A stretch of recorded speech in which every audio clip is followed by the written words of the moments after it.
Gênesis 48. Embora eu tenha convivido bem pouco com o meu avô materno, eu ainda guardo muitas boas lembranças. Eu me lembro, por exemplo, de quando eu tinha só 6 anos e ele me segurou na maca no hospital para que o médico pudesse suturar meu braço que estava cortado. Eu jamais vou esquecer aquela cena. Me lembro também de como ele me ensinou a nadar. Quando eu só tinha uns 7 a 8 anos, ele entrou comigo no mar e no meio do nada, ele me soltou. E disse: filho, agora é fácil. É só bater as pernas e puxar a água com os braços. Deu certo. Eu não morri. E sou grato a Deus por aquele momento. Eu poderia citar muitos outros momentos importantes que eu vivi com o meu avô. Mas para não me estender demais, eu quero registrar apenas mais um, talvez o mais marcante de todos. Durante as últimas semanas de vida do meu avô, eu tive o privilégio imenso de visitá-lo quase todos os dias depois da aula. E embora estivesse acamado, em estado terminal, eu nunca o vi murmurar. Toda vez que eu chegava, ele estava bem-humorado e era sempre disposto para conversar comigo. Ele me perguntava sobre tudo, sobre a escola, sobre as aulas, sobre os amigos, sobre as brincadeiras. E enquanto eu falava ali, sentado ao lado dele na cama, ele parecia realmente interessado em me ouvir. Só que ao final de todo o encontro que eu tinha com ele, ele arrematava, dava um jeito de voltar para a pregação do Evangelho. Ora ele pregava diretamente do texto bíblico, ora ele simplesmente me falava do testemunho dele, ou da vida com o Senhor Jesus. E olhando para trás, por isso eu digo que talvez esse tenha sido o momento mais marcante que eu vivi com ele. Eu percebo hoje, irmãos, que era a forma do meu avô, no leito de morte, de fazer o Evangelho avançar para a próxima geração. É bem o que temos no texto que vamos estudar nesta manhã. Jacó sabe que está para morrer. Ele é idoso e sente que a morte se aproxima. Mas aqui ele reúne todas as forças, as últimas forças que tem, a fim de abençoar seu filho, a fim de abençoar seus netos. Vamos ler o verso 9 para começar. Gênesis 48, versículo 9, o texto inspirado nos diz: respondeu José a seu pai: são os filhos que Deus me deu aqui. Então Israel disse: traga-os aqui, para que eu os abençoe. Vamos orar. Senhor, nós nos aproximamos de Tua palavra, lembrando do que disse o autor aos Hebreus no capítulo 4 de sua carta. Tua palavra não é qualquer outro livro. Não é como um livro didático que estudamos durante a semana ou um romance que lemos em casa. Tua palavra é viva e eficaz. E por isso é mais cortante do que qualquer espada de 2 gumes, podendo separar juntas e medulas e alcançar, ó Deus, o âmago dos nossos pensamentos, motivações. Espírito, nós te rogamos, tome-a em tuas mãos e alcance-nos nesta manhã para o louvor da glória de Cristo. Nós oramos assim, certos de tua assistência. Em nome de Jesus. Amém.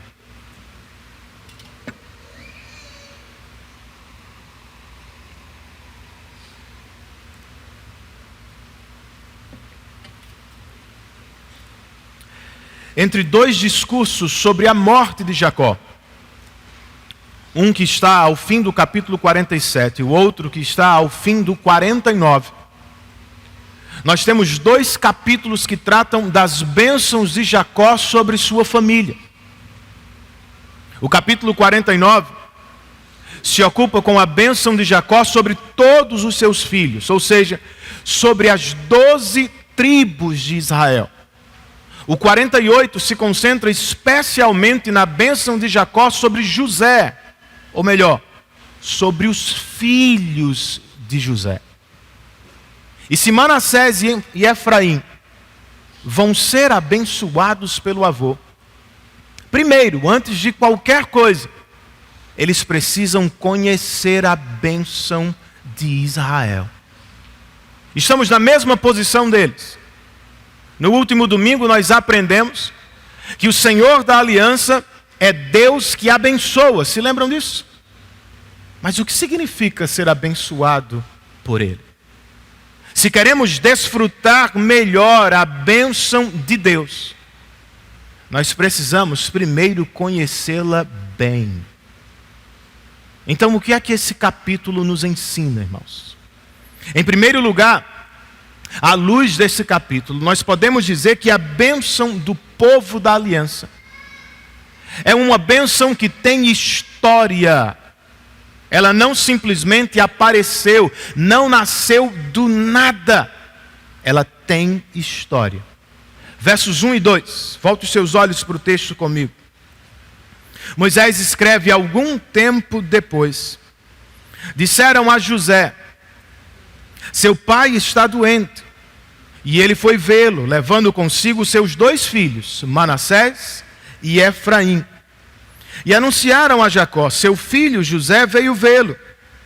Israel reuniu suas forças e assentou-se na cama. São 2 reações, viram isso?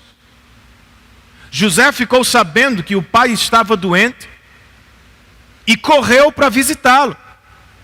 Seu pai, quando ficou sabendo de sua visita, reuniu forças e se sentou na cama. Certo? Mas por quê? Obviamente, esse não é o primeiro encontro entre Jacó e José. Vocês se lembram? Jacó já está no Egito há 17 anos. Eles já se encontraram muitas outras vezes. Esse encontro, porém, é diferente. Por quê? Porque José está indo ao pai com os 2 filhos, desejando receber de Israel a bênção de Deus. Jacó também quer a mesma coisa.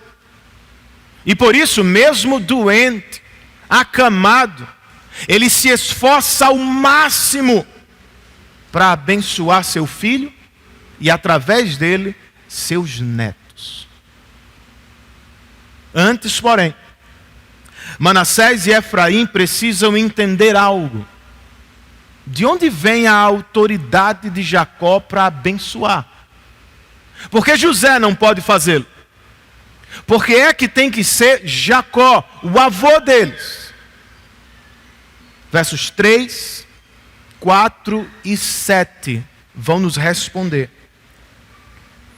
Então disse Jacó a José: o Deus Todo-Poderoso apareceu-me em luz, na terra de Canaã, e ali me abençoou, dizendo: eu o farei prolífero e o multiplicarei. Farei de você uma comunidade de povos, e darei esta terra por propriedade perpétua aos seus descendentes. Verso 7.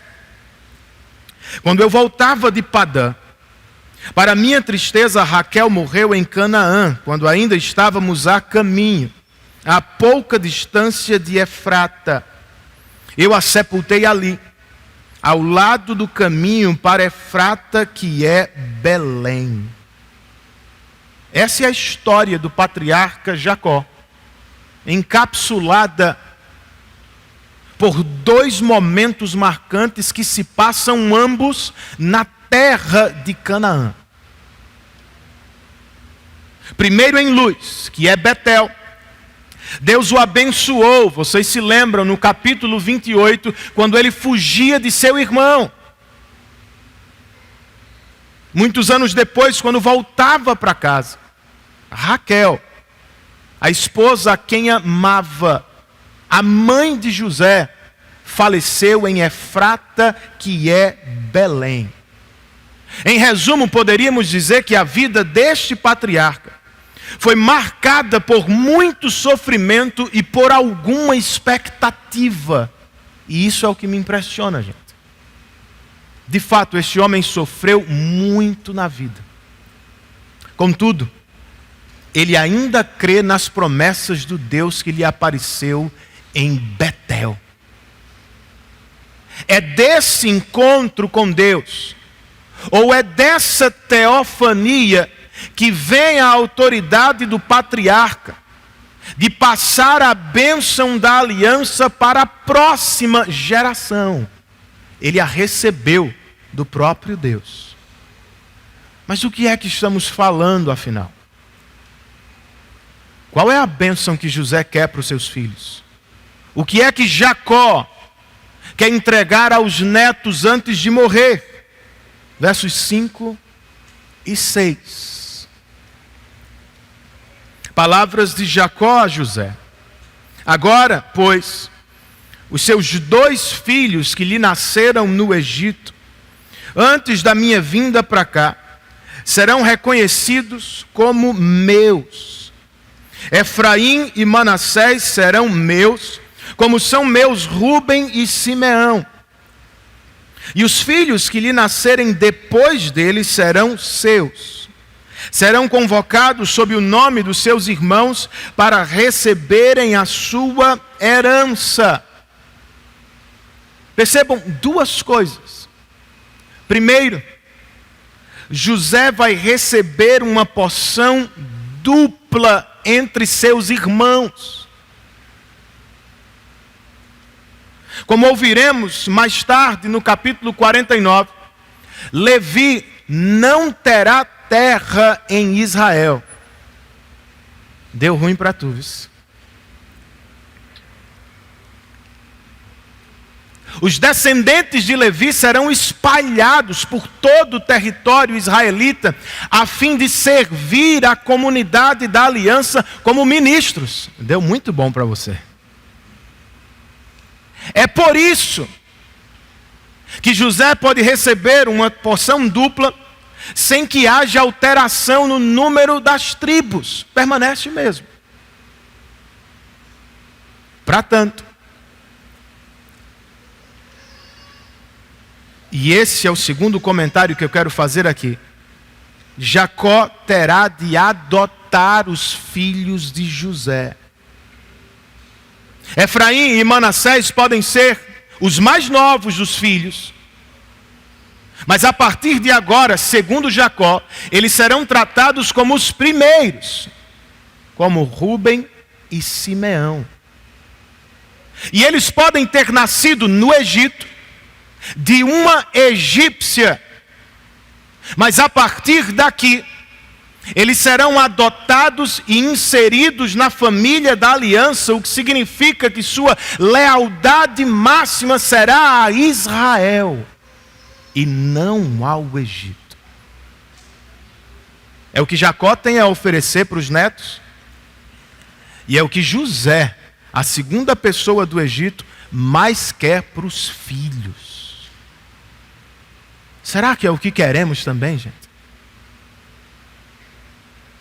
Para que ninguém tenha dúvida, o que é que José quer de seu pai? O que é que Jacó oferece a José? José quer que seus filhos, nascidos no Egito, tenham parte na herança de Israel. E para atender o desejo de seu filho, Jacó quer adotar os netos, a fim de lhes dar um lugar na família da aliança.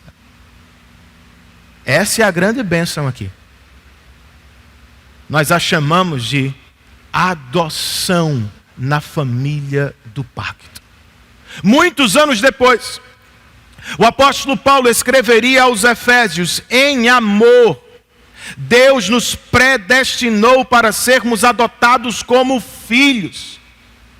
Aos Gálatas ele explicaria: quando chegou a plenitude do tempo, Deus enviou o seu Filho, nascido de mulher, nascido debaixo da lei, a fim de redimir os que estavam sob a lei. Para quê? Para que recebêssemos a adoção de filhos. Você já parou para pensar seriamente sobre esta dádiva? Gostaria de fazê-lo agora? Primeiro, pensemos em como essa doutrina bíblica pode abençoar nosso relacionamento com Deus. Saber que fomos justificados, irmãos. Ou seja, que nossos pecados foram perdoados. E que diante do juiz de toda a terra nós fomos declarados justos é algo maravilhoso. Vocês não acham? Agora, saber que este juiz, por amor eterno, mais do que nos declarar justos, resolveu nos adotar como filhos, é ainda melhor. Nenhum de nós precisa viver diante de Deus como se estivesse eternamente num julgamento ou num tribunal, esperando para ver se vai dar certo ou não. Por causa da adoção em Cristo, todos nós podemos nos sentir em casa diante de Deus. Isso é uma bênção, irmãos. Por um lado, eu e vocês podemos correr para a presença de Deus com ousadia e confiança no coração, sabendo que em Cristo fomos adotados e recebidos como filhos, e portanto jamais seremos lançados fora da presença do Pai. Por outro, eu e vocês deveríamos nos aproximar de Deus, lembrando do que disse o salmista: como um bom pai, ele se compadece de seus filhos. Tendo em mente o que Jesus nos ensinou no Sermão da Montanha, que como bom pai, ele conhece todas as nossas necessidades e ele prometeu fazer provisão para cada uma delas. O Criador dos céus e da terra, o juiz de toda a terra, em Cristo é nosso Pai Celestial, irmãos. Pensemos também em como essa doutrina pode abençoar nosso relacionamento com a igreja. Pois vocês viram, Jacó quer adotar os filhos de José. Ao fazê-lo, eles não vão apenas ganhar um pai, eles vão ganhar muitos outros irmãos. Foi o que Deus fez conosco em Cristo. Ele nos deu uma família. Ele nos deu muitos irmãos e irmãs. E a pergunta é: será que nós os valorizamos como deveríamos? Será que nós os amamos como família? O autor de Hebreus pergunta no capítulo 1 e verso 14: os anjos não são, todos eles, espíritos ministradores enviados para servir àqueles que vão herdar a salvação? Pense nisso. Os anjos, seres santos que vivem ao redor do trono de Deus, prontos para servi-lo a qualquer hora, são enviados pelo Pai para servir aqueles que serão família de Deus. Se os anjos fazem isso, o que estamos esperando, irmãos? Como família do pacto, nós precisamos amar melhor uns aos outros, cuidar melhor uns dos outros, servir mais e melhor uns aos outros, pois nós todos somos família da aliança. E quer você goste disso ou não, é esta família com quem você vai viver eternamente. Outra implicação desta doutrina, pensemos ainda como ela pode abençoar nosso ministério. Dê atenção a isso. por ministério, entenda: ajudar alguém a crescer em Cristo. Esse é o nosso ministério aqui. Nós discipulamos uns aos outros, nós ajudamos uns aos outros, a fim de que as pessoas entre nós consigam dar um passo de cada vez na direção do crescimento em Cristo. Como fazê-lo, pastor? Como José, nós podemos levar uns aos outros para mais perto de Deus, irmãos. Isso aqui é impressionante. Em vez de valorizar o crescimento de seus filhos na nação mais poderosa do mundo, no Egito, José os tornou família dos pastores rejeitados de Canaã. Vocês se lembram da explicação sobre os pastores no último domingo? E a pergunta é: por que José fez isso? Porque é que ele associou os filhos com os pastores rejeitados e assim fechou as portas do sucesso e crescimento de seus filhos no Egito. Temos dito isso repetidamente. É porque para José, o Egito e não Canaã é a terra da aflição. Ainda é assim que nós enxergamos o mundo, irmãos. A grande bênção da vida não está na roupa de marca que se usa, no curso mais cobiçado da sociedade, ou no tanto de dinheiro que alguém tem no bolso. Não. A grande bênção da vida está em um relacionamento pactual com Deus verdadeiro. Por isso, que cada um aqui cuide para ver de quem ou do que estamos aproximando nossas famílias, nossos irmãos e nossos amigos. Ainda falando de ministério, como Jacó, nós podemos trabalhar até o último dia de vida. Vocês viram isso? O patriarca está no leito de morte, mas quando ficou sabendo da visita de seu filho e netos, ele reuniu forças, sentou e se preparou para abençoá-los. Por que não fazemos o mesmo? Caminhar na praia não é pecado, irmãos. Cuidar da saúde, tampouco. Até jogar no celular não é pecado. Mas você vai fazer só isso mesmo? Como é que você tem vivido os dias da sua aposentadoria? Como tem desfrutado de sua velhice? Será que não há ninguém mesmo no seu raio de ação ou de influência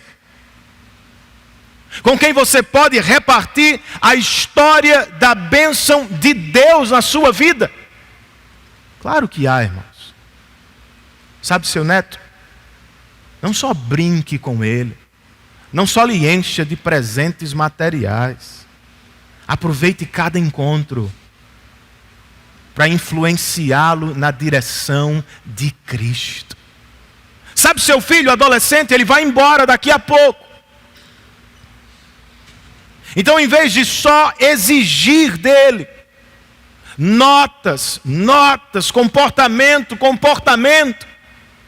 aproveita o tempo que Deus te deu para ser um testemunho de graça sobre a vida dele.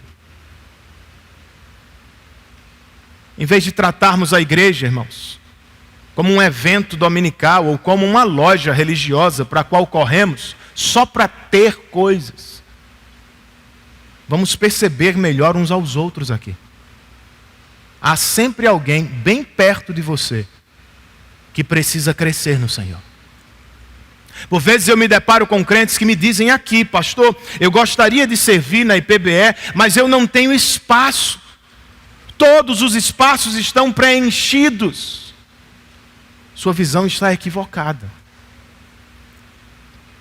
Nosso ministério não se resume a pregar por trás de um púlpito ou cantar no palco aos domingos. Nosso ministério não é repetir aqui no meio do povo de Deus o que já fazemos lá fora. Você é médico, aqui você vai fazer clínica. Não! Nosso ministério aqui, irmãos, tem que ser o que temos na Bíblia. De novo, ajudar alguém a crescer em Cristo um passo de cada vez. Se isso é ministério, há muita oportunidade aqui para mim e para você. A pergunta é: vamos nos esforçar para cuidar melhor uns dos outros e para investir no crescimento uns dos outros? Ou vamos esperar que a igreja, o mundo, todas as coisas cooperem para me atender no serviço de ministério que eu gostaria de realizar? Não vai acontecer. Você estará perdendo tempo e inúmeras oportunidades de investir no crescimento de pessoas que precisam da sua ajuda.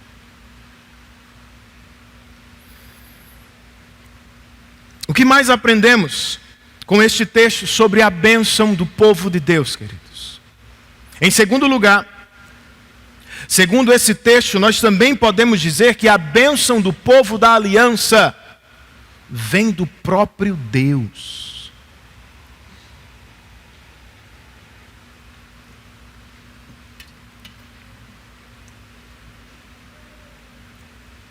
Os versos 8 e 9 nos contam o seguinte: quando Israel viu os filhos de José, perguntou: quem são estes? Respondeu José a seu pai: são os filhos que Deus me deu aqui. Então Israel disse: traga-os aqui para que eu os abençoe. Quem são estes? Será que Jacó não conhecia os netos? Claro que conhecia. De novo, eles já estão juntos há 17 anos. Esta pergunta, muito provavelmente, irmãos, indica o início formal da cerimônia de adoção. Sabe aquelas perguntas que fazemos aqui aos irmãos que vão ser batizados? É uma pergunta cerimonial. Quem são estes?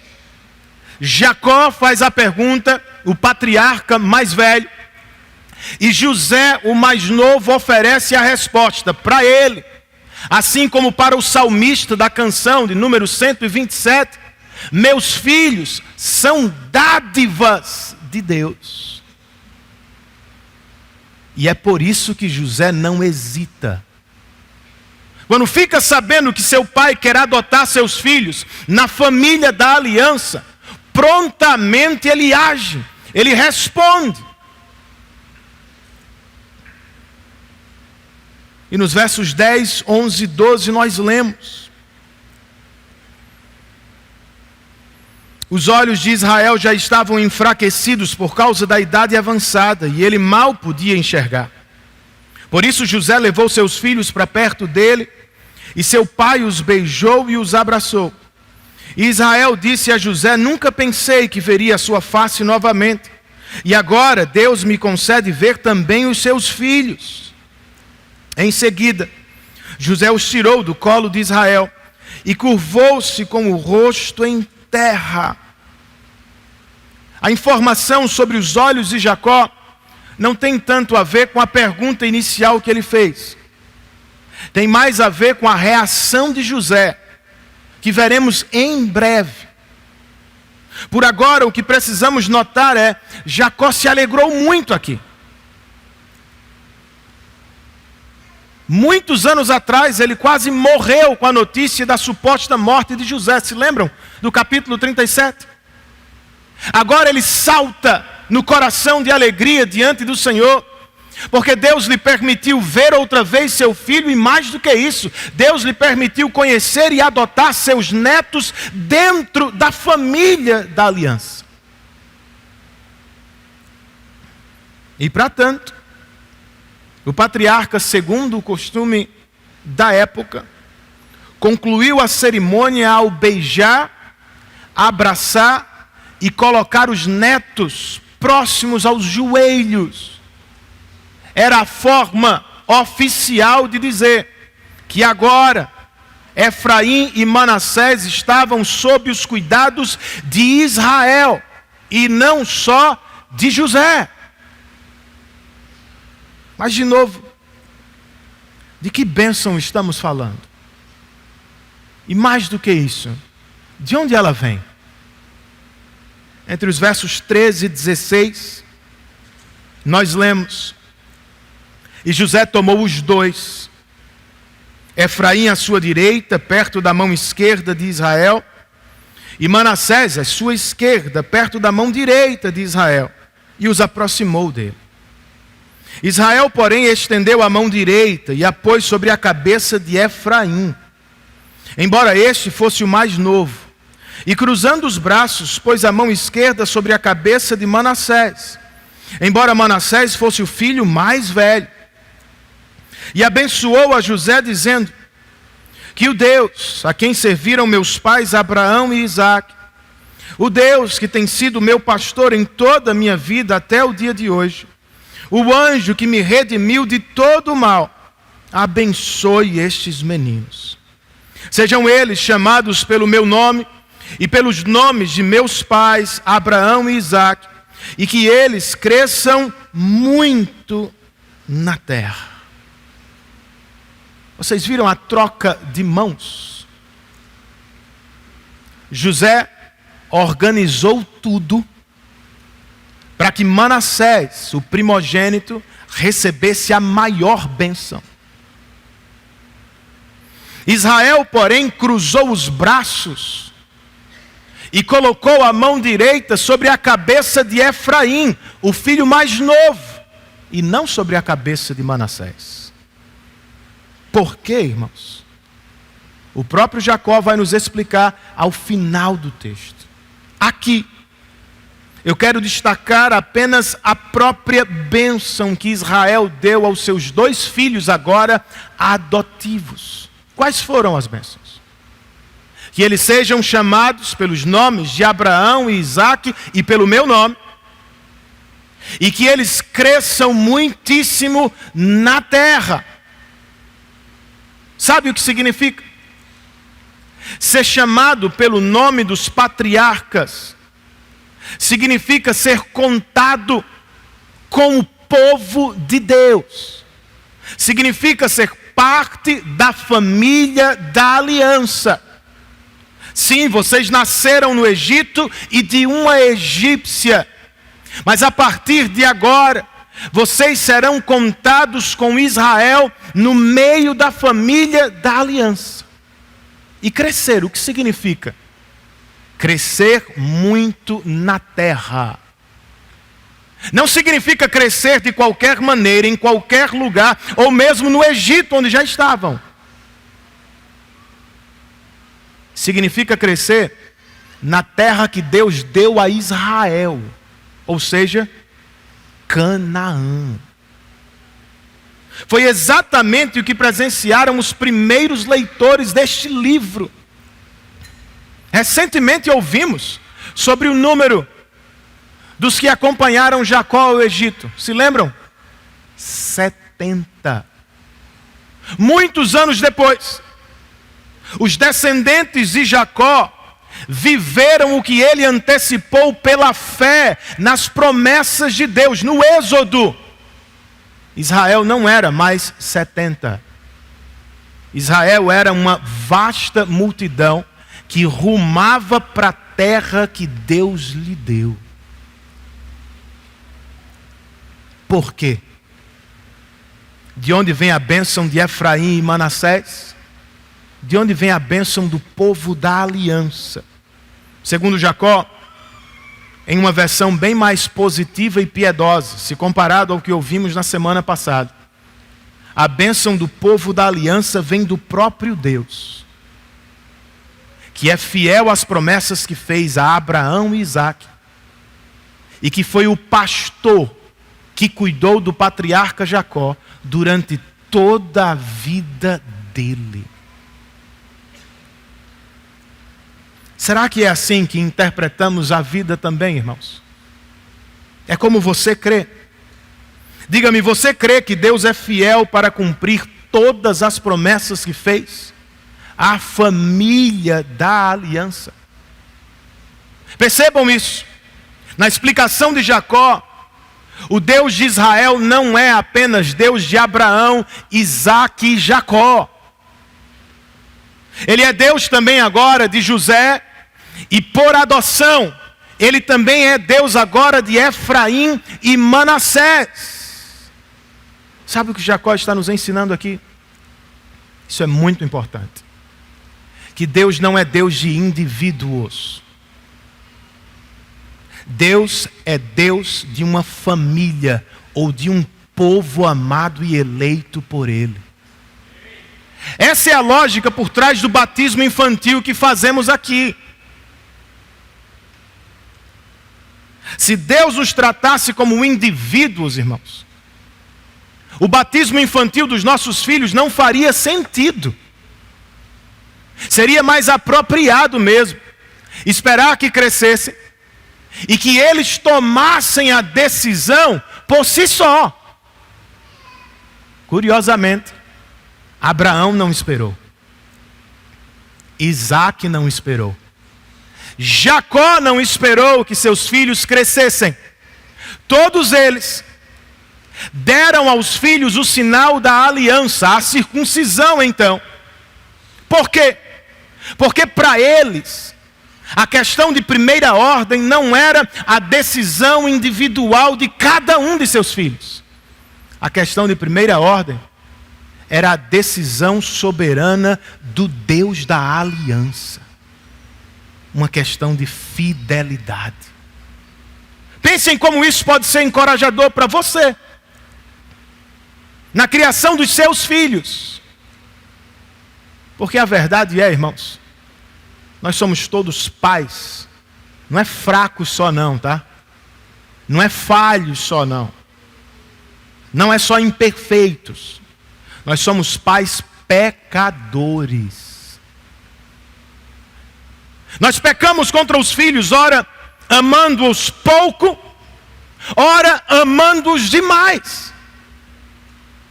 Pecamos contra os filhos quando por negligência os expomos aos perigos deste mundo, e quando por medo pecaminoso nós os super protegemos, impedindo-os que se tornem fortes para enfrentar o mundo.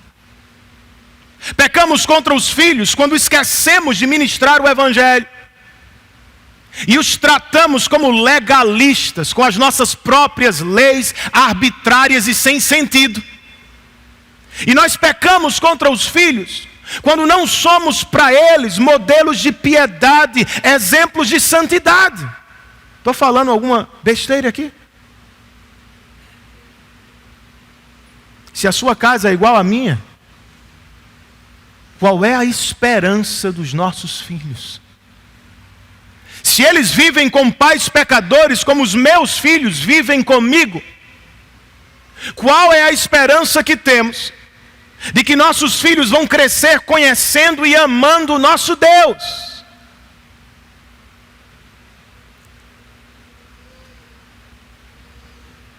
O que proclamamos no batismo infantil dos nossos filhos, irmãos, é que a esperança deles é a mesma de cada um aqui. A fidelidade do Deus da aliança. Nossos filhos não são batizados porque creem, é verdade. Nossos filhos não são batizados porque nós somos capazes de dar a eles salvação, é verdade também. Nossos filhos são batizados Porque nós cremos que Deus será fiel. Se forem contados como o povo de Deus, Deus os chamará para si, a despeito dos nossos pecados. Você é pai, mãe, diga glória a Deus por isso. Porque em última análise, irmão, se eles são contados como o povo de Deus, foram eleitos antes da fundação do mundo em amor por Deus, o que significa que o Pai os ama muito mais do que eu e você os amamos. E em Cristo, Ele chamará todos os que são seus e os vai adotar em sua família. Que grande bênção temos de conhecer e servir a um Deus fiel.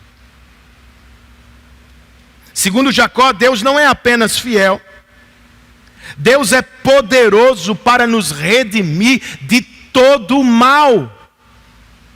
Pastor, mas o que é que ele estava dizendo? Que Deus vai nos salvar de todo e qualquer sofrimento? Não podia ser isso, gente. Nós conhecemos a vida do patriarca, acabamos de ouvi-lo, falando sobre a morte de sua esposa. Não é não ter sofrimento. O que é então?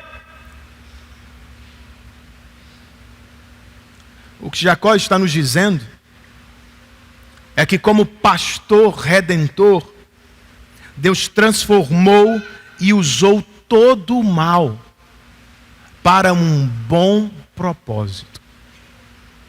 Nenhum sofrimento foi sem valor. Nenhuma dificuldade foi infrutífera. Em todos os dias, o bom pastor conduziu o patriarca pelos caminhos certos. Hora de pastos verdejantes, hora de vales de sombra e de morte. Outra vez, isso é muito consolador, gente. Porque o evangelho da prosperidade é uma baita de uma furada. Faz um mal tremendo ligar a televisão e ficar assistindo aqueles pregadores que só prometem dádivas, conforto. É melhor assistir qualquer outra série. Porque eu e vocês sabemos por experiência própria, nós vivemos em um mundo quebrado, em um mundo caído, em um mundo manchado pelo pecado. Ora sofremos por causa dos nossos pecados, ora sofremos por causa dos pecados de terceiros, e ora sofremos simplesmente pelos efeitos do pecado no mundo. Todos nós sabemos que isso é verdade. Não tem como fugir, não há por que fingir que não é assim.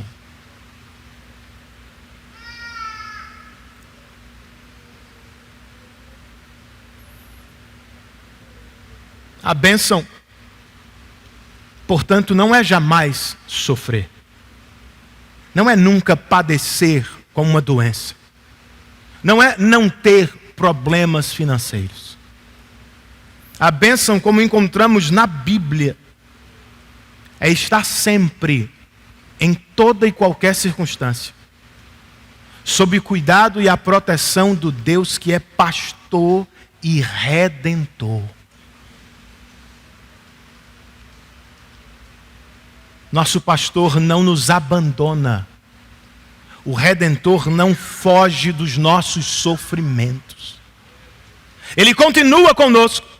E Ele irá com você, meu amigo, até o último dia da vida. O que é que pode ser melhor do que isso, gente?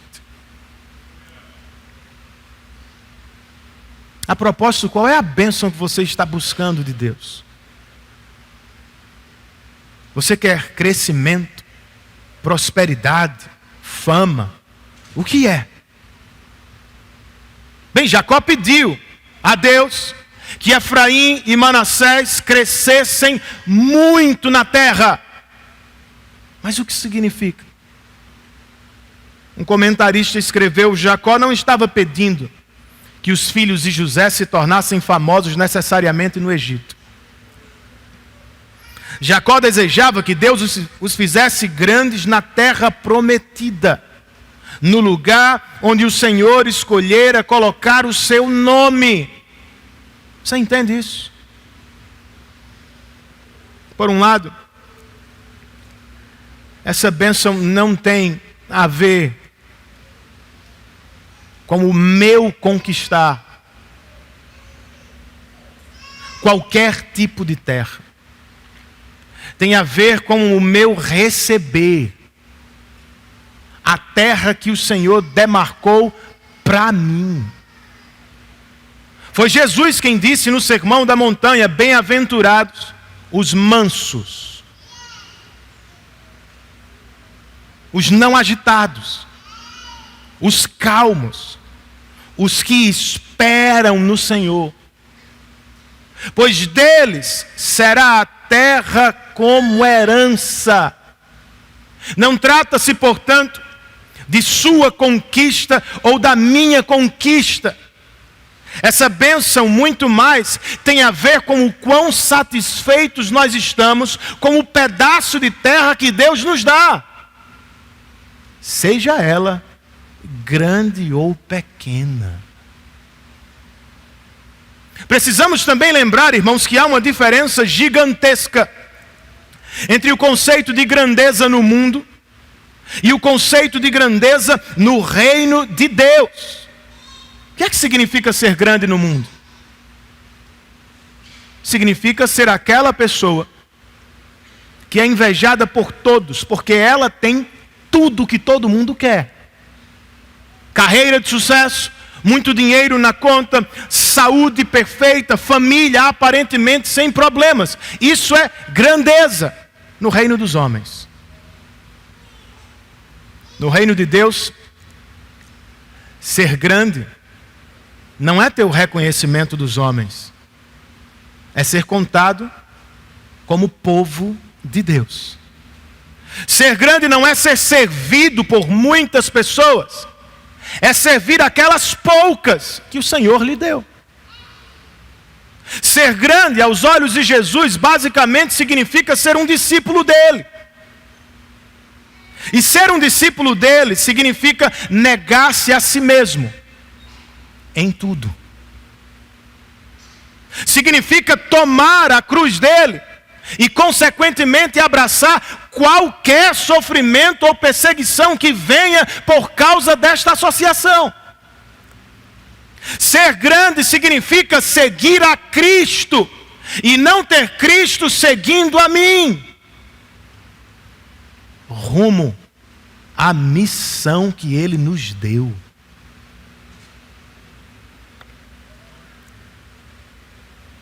É claro que esse tipo de crescimento não acontece do dia para a noite. Estamos na escola da santificação, em constante discipulado, pouco a pouco. Palavra e Espírito. A cada leitura, a cada encontro dominical, a cada encontro do discipulado ou do PG, palavra e Espírito vão nos afastando dos apetites mundanos por grandeza e vão nos aproximando do próprio Deus, em quem encontramos tudo o que mais necessitamos. E eu digo amém por isso. Para terminar, irmãos, nós ainda aprendemos, segundo esse texto, que a bênção do povo de Deus é fruto da graça de Deus. Versos 17 e 18.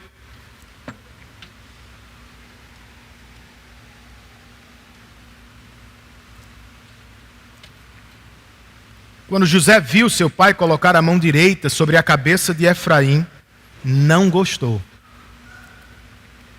Por isso pegou a mão do pai, a fim de mudá-la da cabeça de Efraim para a de Manassés, e lhe disse: não, meu pai, este aqui é o mais velho, põe a mão direita sobre a cabeça dele.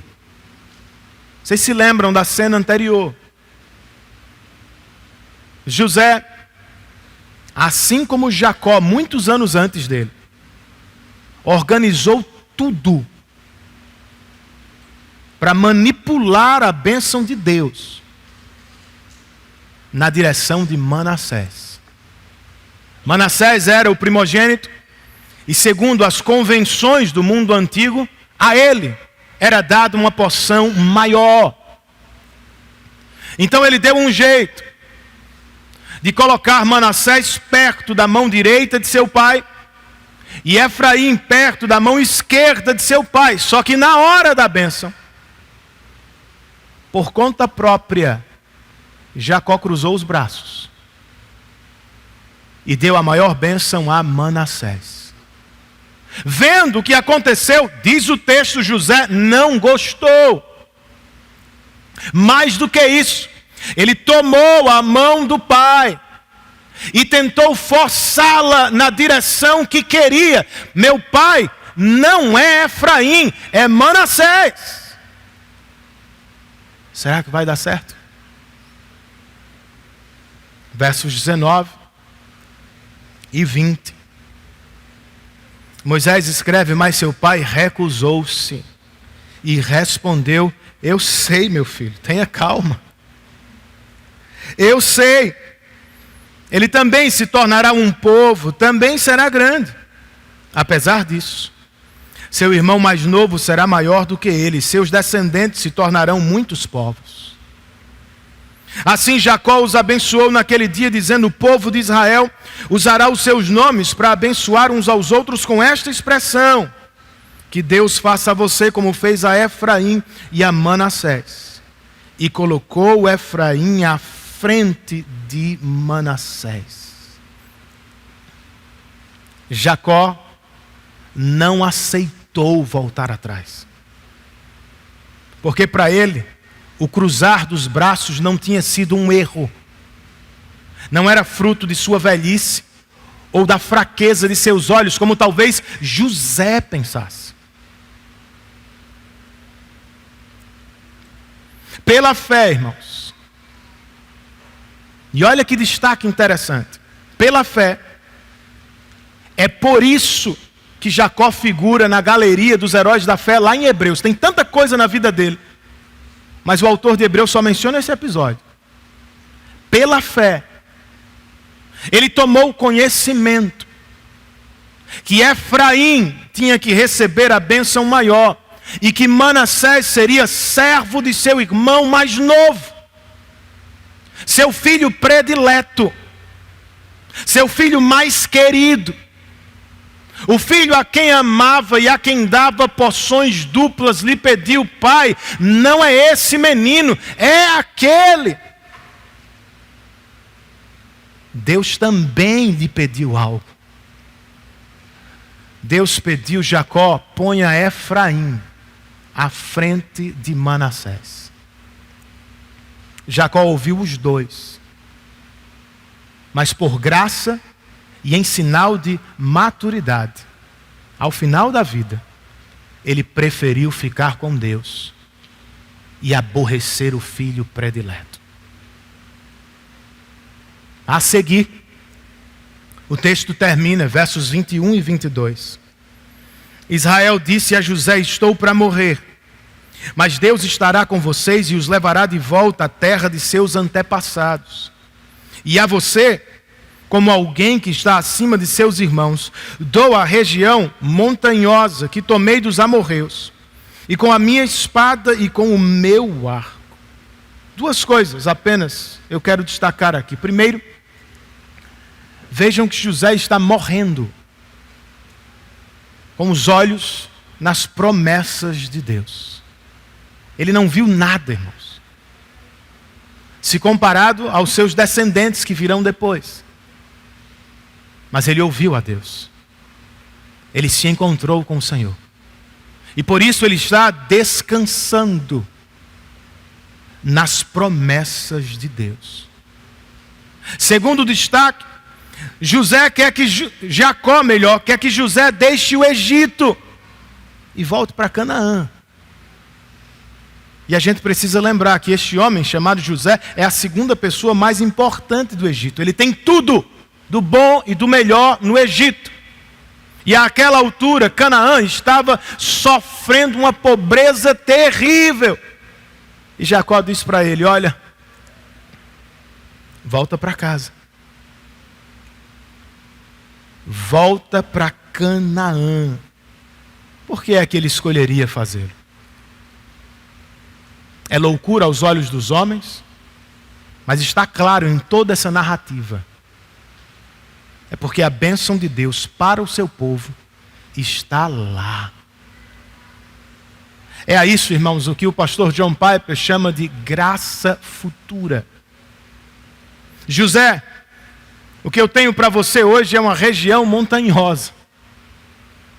Se comparado às riquezas do Egito, não vale absolutamente nada, mas creia nas promessas de Deus. Em breve, esta terra se tornará sinônimo de abundância e felicidade para você.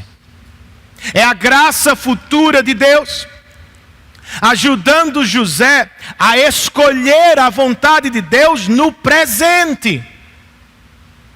Eu e vocês precisamos nos apropriar desta graça, irmãos, na luta contra todos os pecados que nos assediam. A ansiedade quanto ao dia de amanhã está lhe matando hoje. Pregue-lhe a graça futura de Deus. Diga ao seu coração: Deus prometeu cuidar de cada uma das minhas necessidades. Logo, eu posso encontrar o futuro sabendo que quando eu chegar lá, Deus já estará me esperando. O medo está lhe paralisando no presente. Ataque-o com as promessas da palavra de Deus. Deus protegeu o seu povo no passado. Deus vai proteger o seu povo no futuro. Deus está protegendo o seu povo no presente. As riquezas deste mundo, os prazeres desta vida estão tentando o seu coração. Ataque o coração com as promessas da graça futura de Deus. Lembre ao coração que tudo isso aqui é Egito. E Egito, sem Deus, por mais belo e atraente que seja, é terra da aflição. Canaã, por mais pobre e rejeitada pelos homens que seja, é o lugar da bênção de Deus para o seu povo, simplesmente porque Deus ali está. Diga isso ao seu coração. Para além da graça futura, nós vemos neste texto a presença também da graça soberana. José quer abençoar Manassés. Jacó cruza os braços e abençoa Efraim. Por quê? Porque a graça de Deus é soberana. A bênção de Deus, irmãos, não depende de posição, de privilégio ou de convenção dos homens.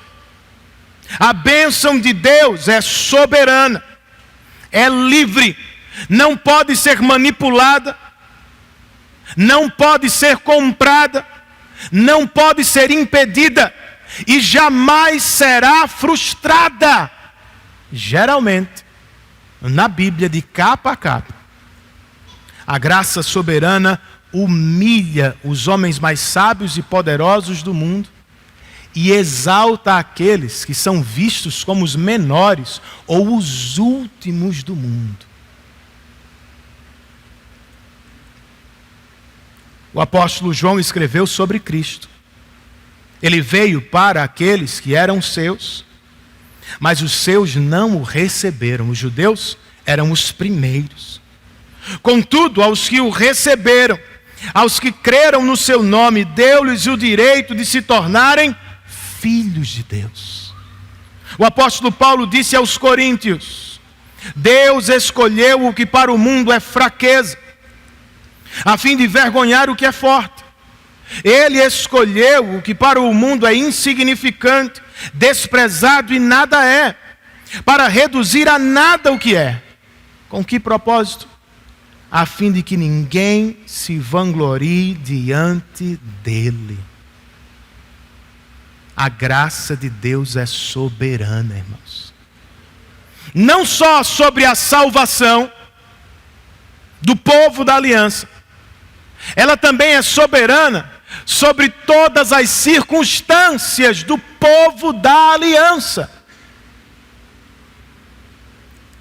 Por vezes, alguns projetos nos quais investimos tempo, dinheiro, energia, simplesmente não prosperam. Enquanto outros acontecem e nos abençoam, sem que tenhamos nos esforçado para tanto. Não é assim? Alguns sonhos que nutrimos no coração nem sempre se tornam realidades. E de repente situações surgem aparentemente do nada e nos levam a algo muito melhor do que aquilo que sonhamos um dia. O que é isso? Graça soberana. A questão que Jacó aprendeu com o tempo, a questão com a qual José estava lutando aqui, ainda é a nossa questão. Nós vamos nos submeter à vontade soberana de Deus? Ou vamos viver o tempo todo tentando forçar a mão dele na direção que queremos? Eu gostaria de dizer que vamos cessar de lutar com Deus. E que vamos ficar alegres, contentes com qualquer que seja a vontade dele. Mas não é verdade. Nós somos muito parecidos com Isaac, que queria abençoar Esaú na marra. Nós somos muito parecidos com José, que queria forçar a mão do pai na direção de Manassés. Somos assim mesmo, irmãos. E por isso, nós não somos merecedores da bênção de Deus. Nós somos merecedores de seu castigo.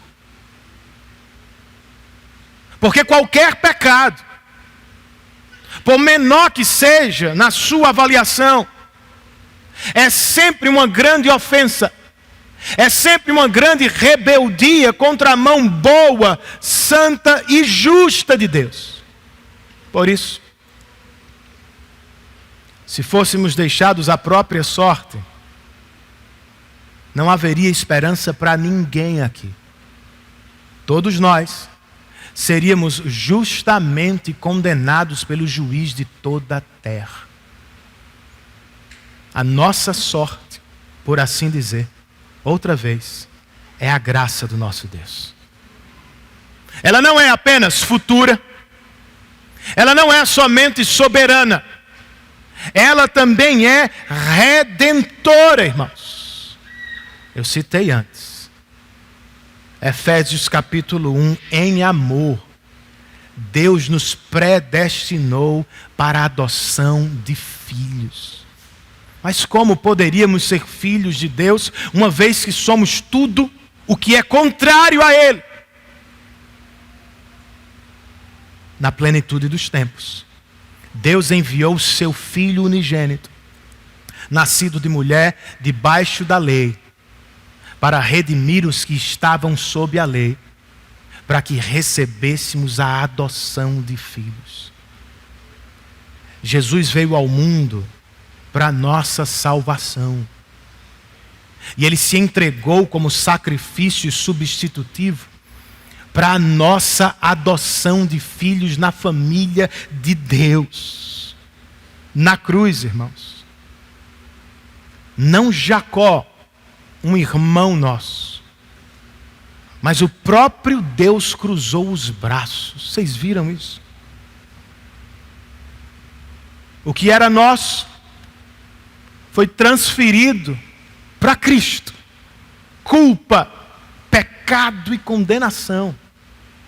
E o que era só de Cristo, justiça perfeita, nos foi imputado, de tal forma que Deus nos trata como se a justiça dele fosse de fato nossa. Que graça, que salvação, que bênção é a adoção na família da aliança em Cristo Jesus. Você gostaria de ser parte desta família? Você tem dúvidas? Se questiona se é ou não? Você está me ouvindo e considerando a possibilidade de ser? Amigo, se o Espírito, por meio desta pregação da palavra, está chamando você, venha hoje. A única coisa que precisa fazer é o que nós já fizemos: confessar os seus pecados e a sua incapacidade de se resolver com Deus, e se apropriar de Cristo pela fé. Ele é o meu Senhor, o meu Salvador, é a oferta perfeita no meu lugar. Voltando ao início, para terminar o sermão, meu avô, assim como Jacó, morreu sem ver tudo o que gostaria de ver em vida. Mas ele morreu, como vocês perceberam, no leito de morte, pregando o Evangelho e confiando nas promessas de Deus. Deus foi fiel, irmãos. O Evangelho que entrou na minha família por meio do meu avô, alcançou e continua alcançando filhos, netos, bisnetos, sobrinhos. Essa era a esperança dele. É a esperança de Jacó neste texto. E tem que ser a minha e a sua esperança. Se é, amigo, recobre as forças como patriarca velho e cansado, e se dedique à questão de primeira importância: fazer o Evangelho avançar para a próxima geração, começando em sua própria casa, com aqueles que o Senhor lhe confiou.